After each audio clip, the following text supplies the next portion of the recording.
चंदौली में जानलेवा बना हाईवे का निर्माणाधीन अंडरपास। हादसों, धूल भरे वातावरण में जीना असहनीय। आवागमन के कारण लोगों को हो रही है हादसों का शिकार। बिजनौर में डकैती और दुष्कर्म में मामले का बड़ा खुलासा। महिला ने प्रेमी संग रचा था झूठा नाटक। एसपी ने किया सनसनीखेज घटना का खुलासा। कानपुर में केयरटेकर की रेप के बाद हुई हत्या। टिफिन सप्लायर की निकला केयरटेकर का हत्यारा। पोस्टमार्टम रिपोर्ट में घटना का पर्दाफाश।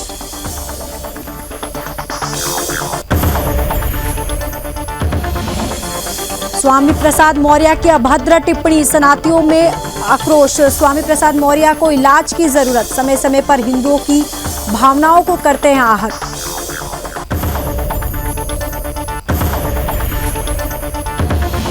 छठी मैया का पावन पर्व शुरू। नहाय खाए को लेकर गंगा स्नान। जिला प्रशासन, एसडीआरएफ और गोताखोरों की तैनाती।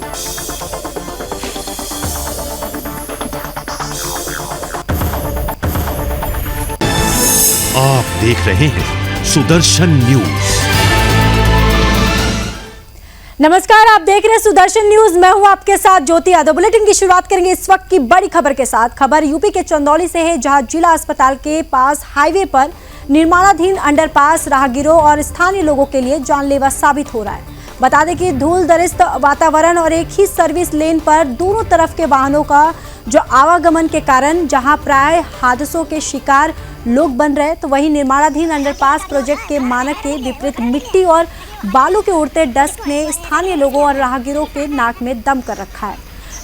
लोगों को सांस लेने में तकलीफ महसूस हो रही है और स्थिति गंभीर रूप से बढ़ती जा रही है। वहीं आपको बताते चले कि एम्बुलेंस भी इस जाम में फंस जाती है और मरीज एम्बुलेंस से तड़पते रहते हैं। दरअसल जिला अस्पताल के इर्द गिर्द पैथोलॉजी सेंटरों और निजी अस्पताल का जाल सा बिछा हुआ है। इन अस्पतालों के वार्डों में भर्ती मरीज और अस्पतालों में इलाज कराने पहुंचे जो मरीज है, साथ ही जांच को जाने वाले मरीज भी डस्ट की अधिकता के कारण सांस दमती हुई यहां पर महसूस करने लगते हैं। जबकि मौके पर ट्रैफिक व्यवस्था को कंट्रोल करने के लिए यातायात पुलिस 2 कर्मियों को वहां पर तैनात भी किया गया है। निर्माणाधीन कंपनी के गार्ड के साथ एनएसएचआई का एक गार्ड भी वहां के तरफ आवागमन संचालन को मौजूद रहता है।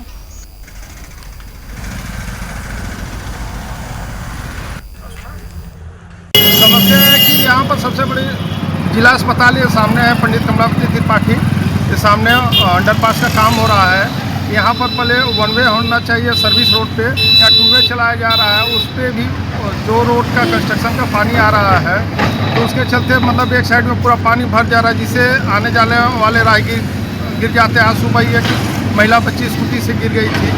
और जो काम हो रहा है ट्रक टूट रहा है। मतलब जिला अस्पताल के मतलब अगल बगल में करीब दर्जनों पैथोलॉजी और हॉस्पिटल, प्राइवेट हॉस्पिटल चल रहे हैं। चंदौली मुख्यालय पर स्थित पंडित कमलापति राजकीय चिकित्सालय है। कैमरामैन के दिखाएँ तो यहाँ पे जो ये रोड है, ये रोड सीधे बिहार को जोड़ती है। NH2 है और यहाँ पे समस्या इतनी ज़्यादा है कि NH2 की लापरवाही से हमेशा यहाँ पे दुर्घटना होता रहता है। और यहाँ तक दुर्घटना के बाद मरीजों को इलाज के लिए भी भटकना पड़ता है, क्योंकि ये 1 वे है और 1 वे तो आज तक रोका नहीं गया है। 1 वे केवल बस नाम का है, लेकिन गाड़ियां दोनों तरफ से आती जाती हैं। और इसकी शिकायत कई बार यहाँ के लोगों ने किया और मानवाधिकार संगठन के लोगों ने भी किया डीएम साहब से, लेकिन अभी तक इस पर कोई कार्रवाई नहीं की जाए। जो यहाँ के NHI के जो अधिकारी हैं, यहाँ के लोगों से बदतमीजी करते हैं। कैमरामैन जितेंद्र, जिला संवाददाता प्रशांत सिंह, जनपद चंदौली। खबर यूपी के आगरा से, जहां पर समाजवादी पार्टी के नेता स्वामी प्रसाद की जो अभद्र टिप्पणी सनातनियों में आक्रोश पैदा कर दिया है।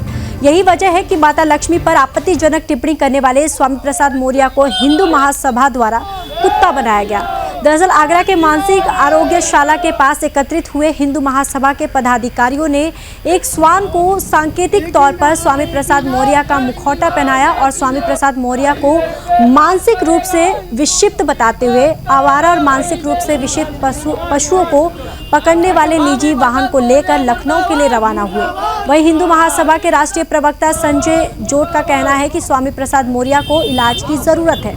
जो समय समय पर हिंदुओं की जो भावना है उसको आहत करते रहते हैं। यदि नहीं तो अखिलेश यादव को संज्ञान लेते हुए उन्हें पार्टी से निष्कासित करना चाहिए।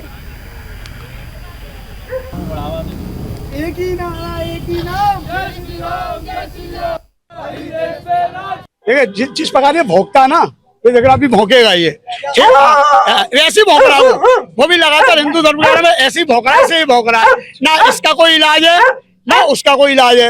लगातार हम लोगों ने जब टिकट भेज दी अखिलेश यादव जी को, राष्ट्रीय अध्यक्ष जी को, इसको भेज दो, इसका इलाज यहाँ हो जाए, उन्होंने संज्ञान नहीं लिया।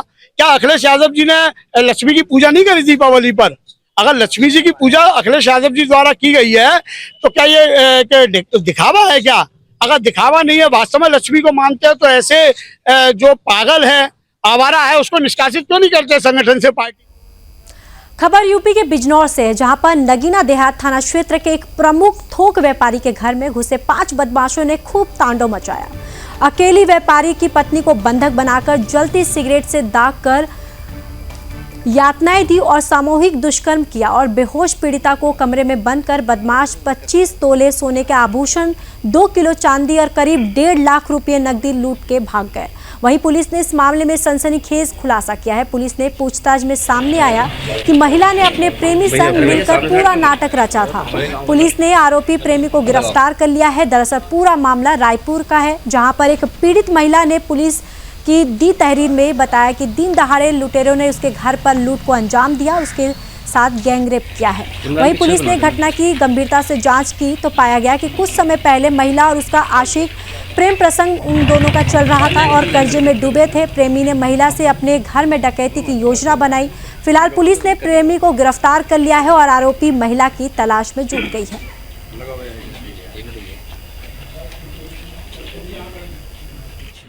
नगीना देहात पुलिस को सूचना प्राप्त हुई थी कि रायपुर सादात के एक मोहल्ले में एक मकान में शुरुआत में जो सूचना मिली थी वो मिली थी कि चोरी की घटना हुई है। उस सूचना पे तत्काल थाना प्रभारी गए और कुछ समय बाद सीओ साहब भी गए। वो दोपहर में एक तहरीर दी गई कि घर में डकैती हुई है और घर में जो पीड़िता थी उसके साथ सामूहिक दुष्कर्म की घटना हुई है। उसके बाद घटनास्थल का निरीक्षण मेरे द्वारा भी किया गया और सुसंगत धाराओं में अभियोग दर्ज किया गया।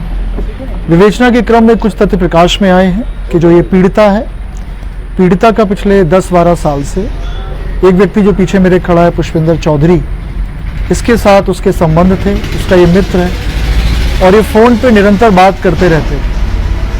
प्रदेश में महिलाओं और बालिकाओं की सुरक्षा को लेकर योगी सरकार कड़े रुख अपना रही है और प्रदेश में महिलाओं और बालिकाओं के खिलाफ अपराध पर अंकुश लगाने के लिए ऑपरेशन जागृति शुभारंभ किया गया है। वहीं फिरोजाबाद क्षेत्र में ग्राम नगला चूरा में अपर पुलिस अधीक्षक ग्रामीण की अध्यक्षता में कार्यक्रम आयोजित किया गया, जिसमें क्षेत्राधिकारी, सदर थाने का स्टाफ, ग्राम प्रधान, बीडीसी और शिक्षा विभाग ने अध्यापक, अध्यापिकाएं और छात्र छात्राओं ने भाग लिया। वहीं ऑपरेशन जागृति में सभी बिंदुओं पर विस्तृत से इस रूप में चर्चा भी हुई। साथ ही साथ एसपी ग्रामीण ने ऑपरेशन जागृति अभियान की सराहना करते हुए अपराध और अपराधियों पर नियंत्रण रखने की विशेषता बताई और समाज में एक सौहार्दपूर्ण वातावरण पैदा करने के काम करने की सलाह भी दी है।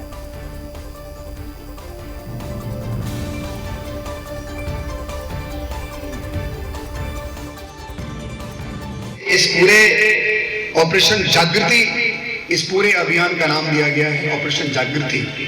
जागृति आप समझते हैं, जागना, अवेयरनेस। तो इस ऑपरेशन जागृति जो एडीजी मैम की सोच है, उसका आगाज आपके इस प्रांगण से ही हो रहा है और मैं चाहूंगा कि एक ऐसा उदाहरण बने कि कल होकर के ये जो ऑपरेशन है पूरे प्रदेश में लागू हो, पूरे देश में लागू हो। क्योंकि इसमें हम लोगों ने एक बहुत ही स्पेशलाइज्ड एजेंसीज के बारे में हम लोग जानते हो कि यूनिसेफ को लिया है। यूनिसेफ गाँव में जाकर के सामाजिक मुद्दों पे काम करती है। उत्तर प्रदेश के कानपुर जिले में सनसनीखेज हत्या की जो वारदात का खुलासा हुआ है और संदिग्ध शव मिलने से पुलिस भी यहां पर उसमें भी खलबली मच गई है। दरअसल महिला की मौत बीमारी के चलते हुई है। बताती आ रही है कि शव की जो पोस्टमार्टम रिपोर्ट आने के बाद हत्या का आरोपी टिफिन सप्लायर निकला है। पुलिस द्वारा सख्ती से पूछताछ में खुलासा हुआ कि टिफिन सप्लायर कुलदीप ने बड़ी बेरहमी से वार्डन की हत्या की थी। पुलिस ने मुकदमे में दुष्कर्म की धारा बढ़ाई थी और दरअसल आरोपी कुलदीप ने शराब के नशे में 14 नवंबर की रात को घटना को अंजाम दिया था। फिलहाल पुलिस ने महिला वार्डन की हत्या करने वाले आरोपी को गिरफ्तार कर लिया है और इसके साथ ही पुलिस का ये भी कहना है कि प्रमुख आरोपी कबूलनामे के बाद से वह अब 2 अन्य आरोपियों को जल्द ही गिरफ्तार भी कर लेगी।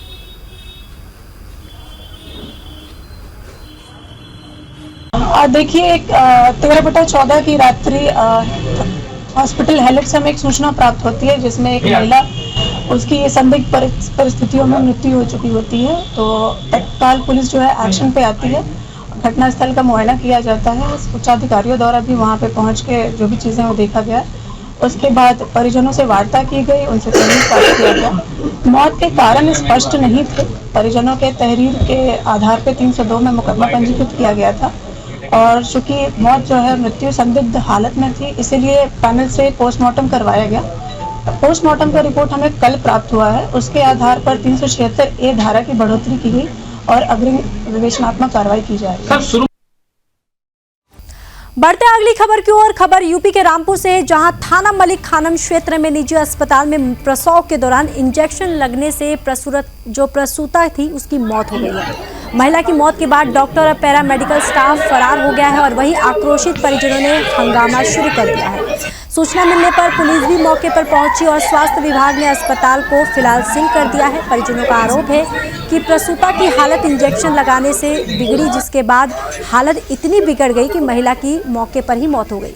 इस दौरान हॉस्पिटल संचालक स्टाफ के साथ मौके से फरार हो गए। परिजनों ने महिला की मौत के बाद वहां हंगामा करना शुरू कर दिया और अस्पताल में तोड़फोड़ की।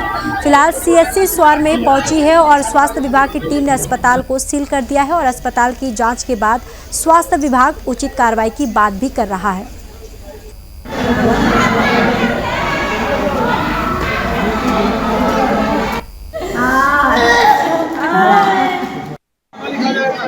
ये तथ्य जैसे ही मेरे संज्ञान में आया, मैं तुरंत इसी सवार से मिलखानम में आया। निजी डायमंड हॉस्पिटल है, इस पे मैंने पूरी जानकारी की। जानकारी में पाया गया कि माया देवी जो है सिमतिया गांव की रहने वाली हैं। प्रसव काल के दौरान इनकी मृत्यु हुई है और इसके बाद मैंने डिप्टी CMO साहब से भी मैंने संपर्क किया है कि ये अस्पताल का संचालक कौन है, तो वो भी इसकी जानकारी करके विधिक कार्रवाई की है। मध्य प्रदेश के दमोह में कलेक्टर और जिला निर्वाचन अधिकारी श्री अग्रवाल ने प्रेस कॉन्फ्रेंस में मीडिया से चर्चा की और साथ ही विधानसभा निर्वाचन के संबंध में जानकारी भी दी है। भारत निर्वाचन आयोग द्वारा दिए गए निर्देशों के तहत दमोह कलेक्ट्रेट और जिला निर्वाचन अधिकारी मयंक अग्रवाल ने जिले के प्रिंट और इलेक्ट्रॉनिक मीडिया से कलेक्ट्रेट कार्यालय के सभा कक्ष में विधानसभा निर्वाचन के संबंध में चर्चा की। इस मौके पर पुलिस अधीक्षक सुनील तिवारी, CEO जिला पंचायत और नोडल अधिकारी स्वीप अर्पित वर्मा भी वहां पर मौजूद थे। इस प्रेस कॉन्फ्रेंस में हमारे दमोह रिपोर्टर आज पाठक भी यहां पर मौजूद रहे।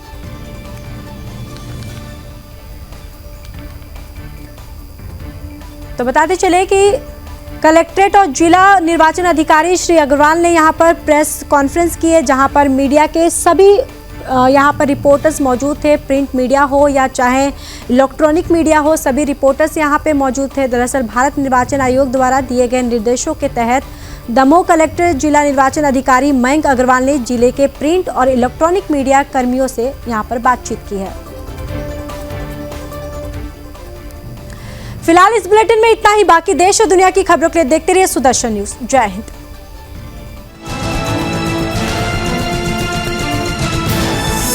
आप देख रहे हैं सुदर्शन न्यूज।